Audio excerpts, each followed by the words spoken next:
জানো তো আমার মা সবসময় একটা কথা বলবে, মানুষকে কিন্তু কাঠে রান্না করতে বললে তারা বিরক্ত হয়ে যায়। তোকে যদি আমি গ্যাসে রান্না করতে বলি তুই বিরক্ত হয়ে যাস। আমি বুঝতে পারি না ব্যাপারটা কি। আসলে আমার কাঠে রান্না করতে খুব ভালো লাগে, কেন জানি না, পার্সোনালি আমার খুব ভালো লাগে, হয়তো কারো ভালো নাও লাগতে পারে। তো গরম হোক যেমনই হোক আমার কাঠে রান্না করতে একটু বেশিই ভালো লাগে, আর কাঠে রান্নার টেস্টও বেশি। তো যাই হোক, তোমরা দেখছি অনেকেই কমেন্ট করেছো অনেক কটা ভিডিওর মধ্যে যে দিদিভাই তুমি কি এখন বাপের বাড়িতে থাকছো বা এখন কোথায় আছো, এটা কি তোমার বাপের বাড়ি, অনেকেই জিজ্ঞাসা করেছো। যারা কিন্তু আমার বাপের বাড়িটা অনেক আগে থেকে দেখেছে তারা কিন্তু এটা জিজ্ঞাসা করেছিল যে হ্যাঁ তুমি এখন বাপের বাড়িতে আছো। তো যাই হোক, যারা জানো না তাদেরকে বলে দিই, হ্যাঁ আমি এখন বাপের বাড়িতে আছি। তোমরা কয়েকদিন ধরে আমার যে কটা ভিডিও দেখতে পাচ্ছ, কয়েকদিন বলবো না, 1 মাস হয়ে গেছে আমি বাপের বাড়িতে আছি।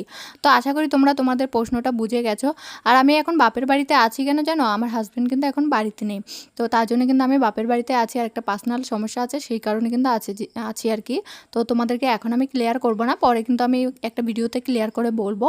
তো যাই হোক, এখন দেখো আমার সব ল্যাপা মোচা করা হয়েছে, রান্না করতে হবে।